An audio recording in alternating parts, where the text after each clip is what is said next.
Hello everybody, welcome to my channel, or should that be welcome back, because I have actually uploaded on here before, but it's been a good 4 years since I last did a vlog, so I thought now would be a good time to kind of do a bit of a reintroduction and a bit of a catch up. So for those who don't know me, hi, I'm Jen. I'm an age group triathlete, a 5-time Ironman finisher, personal assistant to very chaotic and bossy sausage dogs, and I'm now just 2 weeks and 1 day away from competing at the Ironman World Championship in Kona, Hawaii. In this video, I'm going to be giving you a bit of a catch up on life lately over the last 4 years, because quite a lot has changed around these parts. I'm also going to be talking you through how I qualified for Kona, how my training's been going, plus why I have just quit what should have been a dream job, emphasis on should, to pursue a pipe dream. But first I've got a run to do, and I'm going to bring you guys with me. So let's finish this coffee and get this show on the road.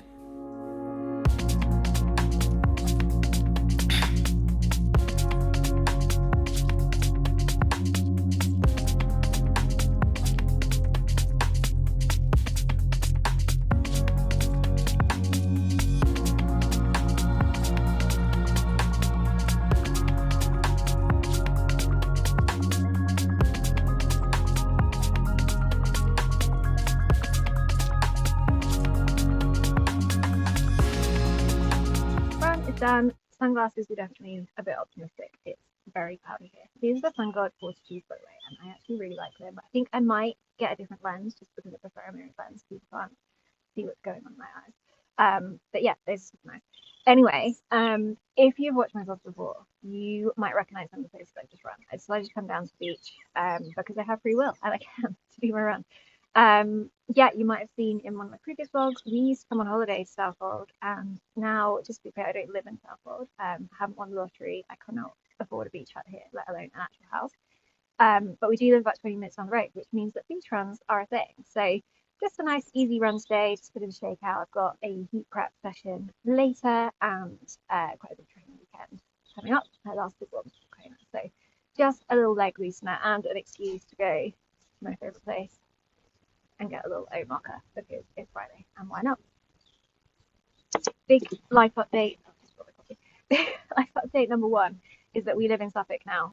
We were having to live within commuting distance of Milton Keynes, but then my husband changed jobs and we were both working remotely.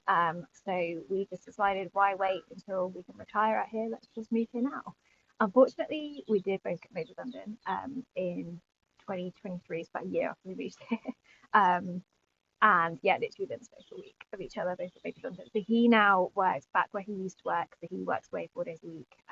And my job situation, we'll talk about later. Let's just enjoy the coffee. And yeah, I'll update you later.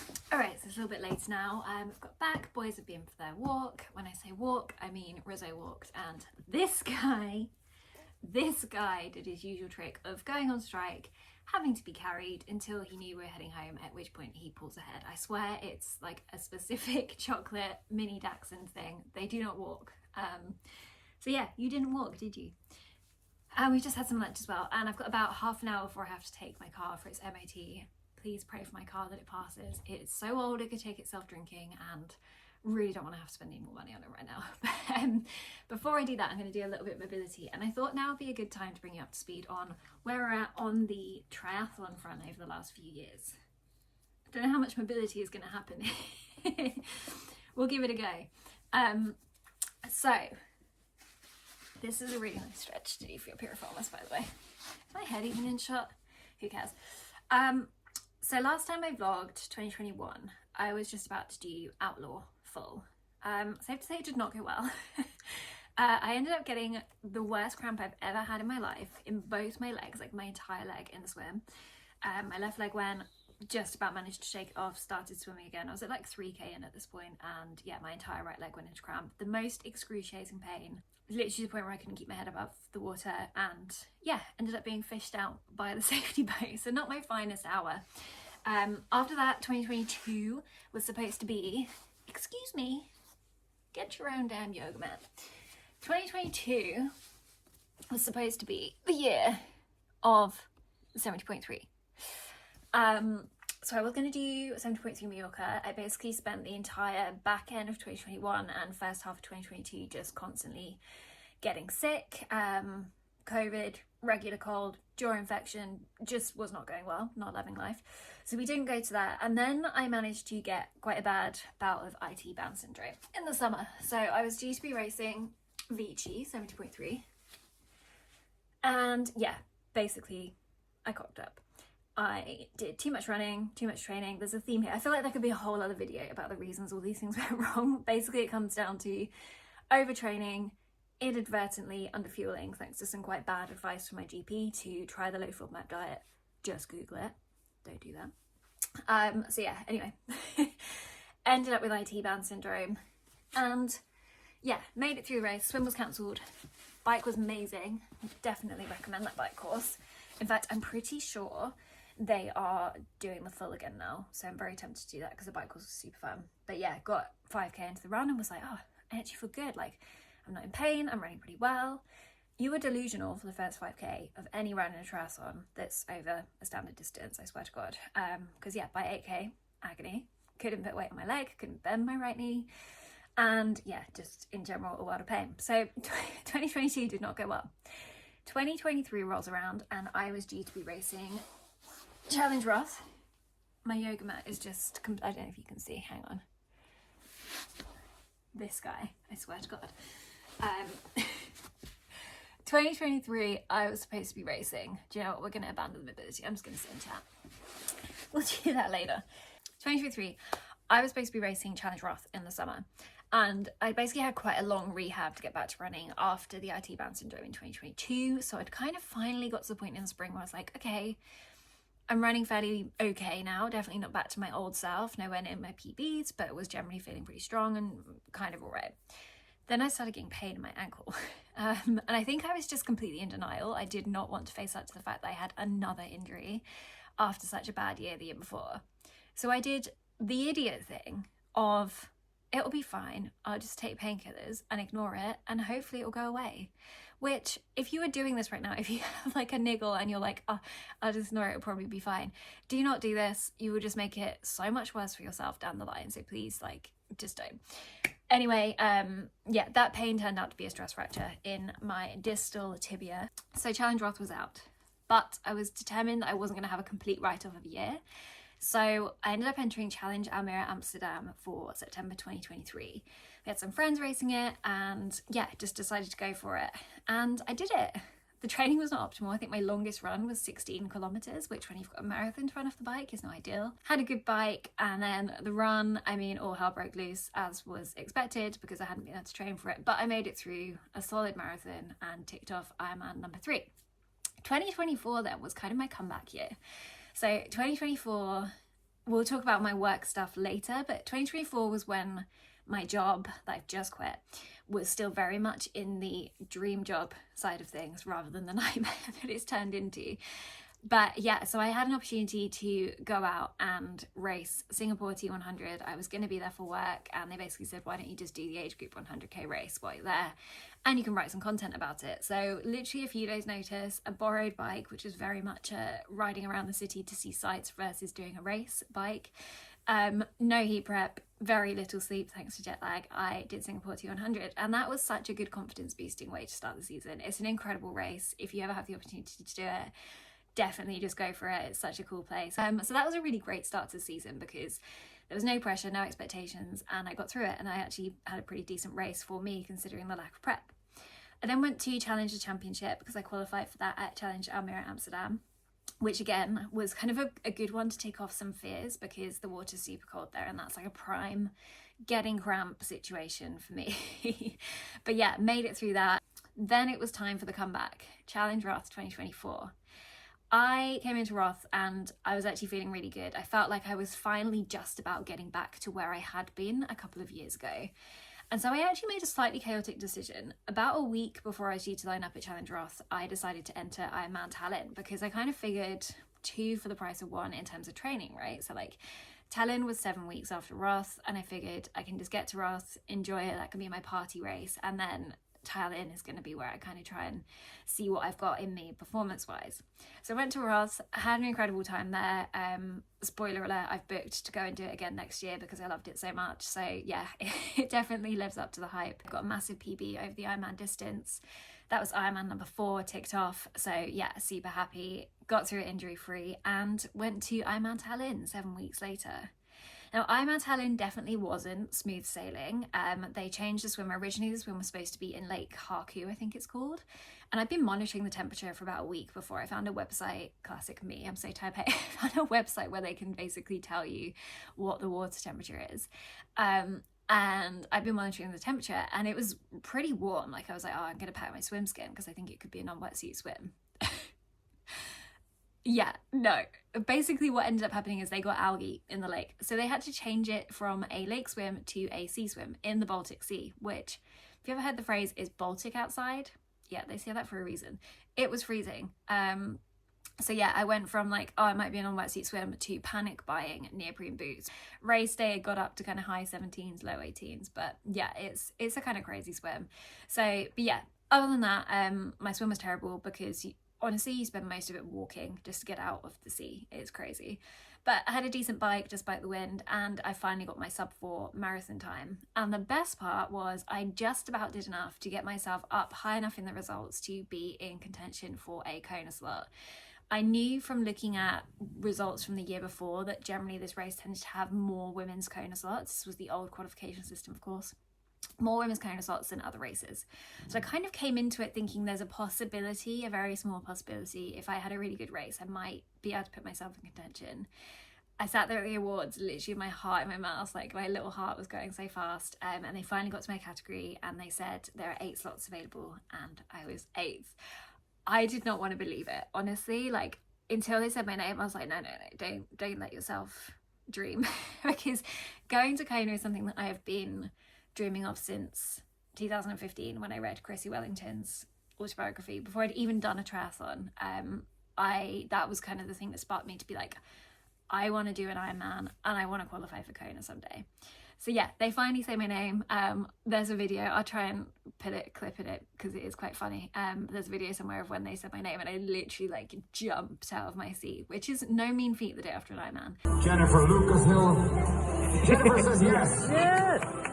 That's a mighty bounce you have today. Congratulations.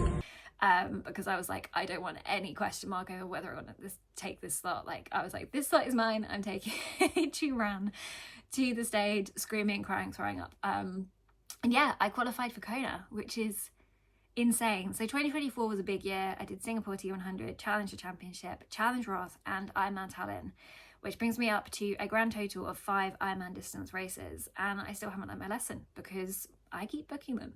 So that brings us to this year. I haven't honestly raced that much this year. I would have loved to have done another Ironman race. I really wanted to do Ironman Frankfurt, but in case you don't know, Kona is so expensive. Just the race fee alone is crazy. And then the flights, the accommodation, and yeah, basically just financially, I could not make that work. And as I'll explain a little bit later in this video, it's been a pretty chaotic year behind the scenes as well. So I haven't raced that much at all. I did St. Neots standard distance race back in August just to remind myself how to do a triathlon, which went okay actually. I ended up coming 2nd female overall, so not a bad day out for a donkey who is doing slow Ironman distance training.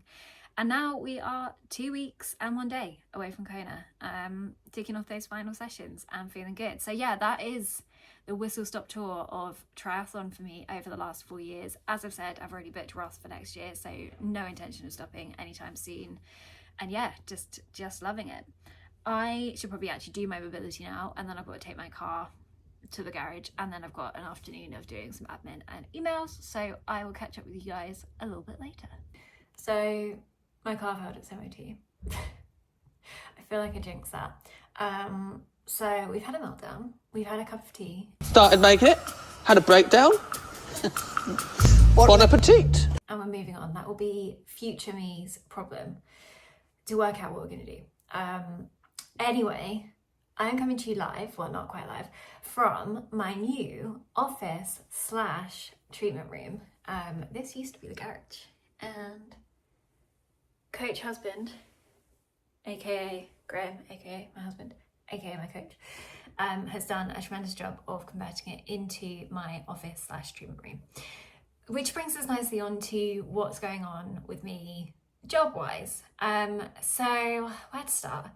But when we moved here, I was working for a cycling apparel brand called Stolen Goat, who, if you haven't heard of them, check them out. Their kit is super, super cool. And the guys that run the business, Tim and Andy, like, they are some of the good guys. So yeah, if you can give them some love, definitely do. Yeah, so September 2023, I left Stolen Goat, and I got a job working for the company who own Try 24/7 and Run 24/7. And to start with, that was a really, really cool job. Like, the early days were amazing. I got to do some really cool stuff. Mentioned earlier, I got to go out to Singapore to cover the race there. Got to interview some of the biggest names in sport on the finish line and before the race as well, which was bizarre and surreal as kind of like a triathlon fangirl. It was really, really cool. And from there I got to go out to Japan as well to cover the Golden Trail World Series. So some really epic experiences, a lot of stuff with Challenge family, getting to kind of meet the guys behind the scenes there. They are incredible people as well. The stuff that they do behind the scenes to put the races on, I think as an age group racer, like, we don't really get to see that as much. You just get to enjoy the finished product. But yeah, a lot of hard work behind the scenes there, which was really great to see firsthand. So definitely some really good times. I'm gonna try and not get emotional talking about this, because this year has been rough, to be honest. Like, yeah, like I said, the early days in that job was incredible. But there were some management changes, and yeah, from the start of this year, kind of things started to go downhill a little bit. I don't want to spill the tea too much, because A, I feel like nobody cares, and B, yeah, just got be a little bit careful. But yeah, essentially some management changes which created an environment for me which became quite toxic quite quickly, and yeah, there were just a lot of red flags, let's say. So yeah, it was a tough year this year, to the point where I did end up in therapy to deal with stress, anxiety, and just burnout, to be honest. Like, it sounds ridiculous, because it's like it should have been a dream job, and when you're like, oh, I'm really stressed about XYZ, and people are like, oh, but don't you like write for a triathlon magazine? Like, how stressful can it be? And that's part of it. Like, when you're at that like absolute limit, giving everything you've got, you're feeling like sick with, like, I used to wake up every single morning and just feel sick, and just feel this like instant just sense of impending doom is the best way to put it. And then you're thinking, like, hang on a minute, this should be fun, you know. I wasn't earning the big bucks, wasn't like money was a motivating factor. It was a passion, and it should have been fun, and it shouldn't have been stressful. I'm not solving world hunger, I'm not a brain surgeon, you know. And yeah, I just was like, it's not sustainable. So I made the decision to hand my notice in August and walk away, because there was, yeah, just multiple things that just weren't sitting right with me in terms of just my values, the way that I like to do things. So yeah, so that was a decision that I made, one that might seem kind of batshit crazy to outsiders, but definitely the right decision. Which brings us on to what's next, and why you can see my snazzy pink couch in the background here. So yeah, because of all this going on, and because, yeah, as I said, my spidey senses had been tingling for a long time that maybe things weren't quite as they should be. At the end of last year, I decided to start studying to become a fully qualified sports massage therapist. I'm already a fully qualified personal trainer. I did used to do that as my main job several years ago, and I'm also a qualified Pilates instructor. So it kind of made sense as the next step for me, becoming self-employed, having a bit more flexibility. The plan now, obviously it's a couple of weeks till Kona. I'm trying really hard to just take a step back and have a little bit of a break, just to reset, because I have been going at 1,000,000 miles an hour for longer than I can remember. And I think the reason I said earlier, like, I'm going to try not to get emotional, is because just even in the last week or so, like, I feel like I'm like, oh, this is what I'm actually like. This is my personality again coming back, because I was just so burnt out that I was gone. I just wasn't myself anymore. So yeah, trying to get back to me and who I am underneath all of the stress and chaos, and just having a bit of a break. But I'm trying to build something in the background so that when I get back from Kona, I'm ready to rock and roll. So I'm going to be launching my own sports massage therapy business, working from home, which is lovely. Got this lovely treatment room. We've installed infrared heating, so it's nice and toasty in here. And then doing some freelance content writing, video work, whatever I can kind of pick up, really, ideally in the sports space. But I mean, I'll write someone's shopping list for them if they'd like me to. I don't mind too much. So yeah, that is where we're at. It's definitely scary. It's been a while, quite a while, 6 years since I last was self-employed, and the stakes definitely feel a lot higher now. The mortgage is bigger. The cost of living crisis means you can't even get a loaf of bread without needing to sell a kidney. So yeah, not having an income is definitely scary. But I think by choosing to leave my job, essentially I was only preempting what was going to happen anyway. Kind of when I handed my notice in, it was kind of like, oh yeah, well, I was going to make you redundant anyway. So it's not like I've walked away from this super high paying, super secure job. Like, it was coming anyway. I was going to be in this position either way. And I've just taken control of that situation. That is where we're at. So yeah, I'm just out here now having a little bit of emailing. There's my little infrared heater. Snazzy, right? And it's a smart heater, so I can go on my phone in the house and switch it on and make it toasty, which is ideal because I am a chilly lizard. So yeah, just out here doing some emails, trying to sort out some stuff with the website, trying to sort out my booking system so I can launch when I get back from Kona, and just see what happens. I think with these things, like, you just don't know until you try. It might fail spectacularly. I might be desperately applying for jobs in a month or two's time, but yeah, I'd rather know than wonder. I think the only other thing I would say is, like, obviously I am very privileged that I've been able to make this choice. It's definitely not easy. It's not like I was just working for fun and we can just go about our lives without me bringing any money in. But I am very lucky that I have a supportive husband and that we can manage a month or two before, you know, things start to get really scary.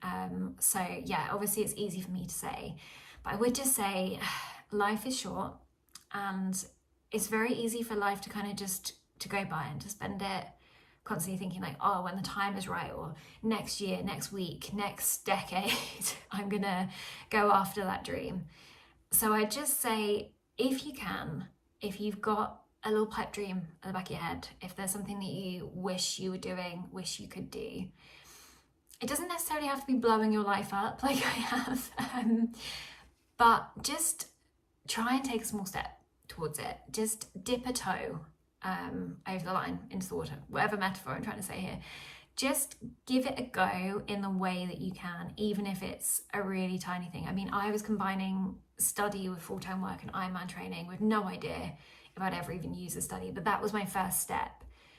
And I think there is always like a small thing you can do. It's like in sport, right? Like when I decided to do an Ironman race, I had never cycled further than 56 miles. I'd never run further than a half marathon. To be honest, I was still at the stage where quite often I would be falling off my bike at a junction because I couldn't quite unclip properly. I didn't know if I was ready to do an Ironman, and the only way that I could find out was getting out there and trying. And I think that is kind of such a good metaphor for life. I think sport is quite often a microcosm of life. You don't know until you try, and you won't try until you kind of just push yourself that little bit out of your comfort zone, because otherwise before you know it, another year is gone and you're still wondering. So that will be the final word I'll say, is just, if you've got a dream, a goal, an ambition, a thing in the back of your head that gives you the butterflies, that makes you think, oh, that scares me, but I want to find out if I can do it, just try and find a small way to start working towards it. Life can be a lot shorter than we think it is, and we can assume that we're always going to have a maybe next time, a maybe next week, a maybe next year. Might not be the case. So without being morbid, just do the shit that scares you, prioritize the shit that matters, and be a little bit brave if you can. I know I come from a place of privilege saying that, so take that as you will. But yeah, I'm going to shut up now because I need to finish what I'm doing, and then I've got a heat prep session to do, which I might show you my comedic low budget heat prep, because yeah, it's pretty feral. All right, let's do some home heat prep. This lighting is very much giving like interrogation room vibes, but heat prep at home. So we're going to be layering all the pros, these like fancy core sensor suit things. I'm going for a nice little ensemble here of the sacrificial jacket. I'm going to be adding this snazzy little skiing headband. Today I'm also going to add, I'm in shorts, but today I'm also going to add some 3/4 length running tights over the top just to really up the ante. The windows are closed, they've got no fan. I'm going to close the door to properly make it a sweatbox. Probably going to need to get some sort of dehumidifier in here because I feel like it's becoming a biohazard. And that is it. Yeah, wish me luck. 90 minutes, 3 times 15 minutes at kind of race intensity to get a sweat on. Oh my god, look at my setup. So we've got random chest thing that we had out at our wedding, which I'm pretty sure still has wedding stuff in it. A random book and a candle where I tend to leave my phone if I'm using Swift on my phone. Then this stack of boxes to get my tablet at a good height to be able to see my aero bars.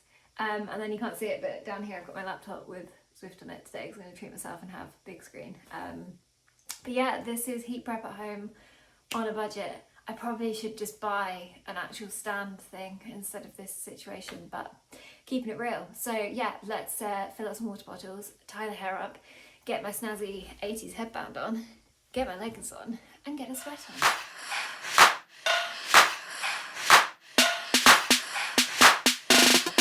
Few moments later. Tell me what you want. 2,000 years later.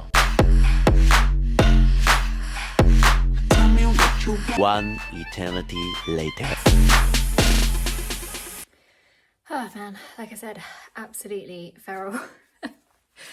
Completely disgusting. I need to have a shower and I need to put this kit straight in the wash because you can't really see, but it's literally soaked through. I swear Ironman training for a hot race is 50% of your time on the bike, 30% of your time running, swimming, and the rest of the time, I can't do the maths, 20% of the time doing freaking laundry. I'm exhausted from doing laundry. I'll see you on the other side. All right, so it's almost 8:30 and I haven't even started cooking dinner yet. So I need to crack on and get my stuff ready for tomorrow as well because I've got a big training day. I'm supposed to be doing a hour sea swim, about 4.5 to 5 hours on the bike, and then an 8K run off. It's like my last big kind of training day before this gradual taper down for Kona, although the sea was looking rougher than a badger's backside this morning. So I maybe need to check the tide forecast. Might be postponing the swim to Sunday, we'll see. Anyway, thank you so much for watching today. I hope you've enjoyed this kind of introduction / reintroduction type video. Hopefully the videos coming will be a little bit more exciting, particularly as we head out to the Big Island in just over a week's time at the time that I'm filming this. So yeah, if you want to follow along on that journey and beyond, then make sure you hit that subscribe button and I'll see you soon.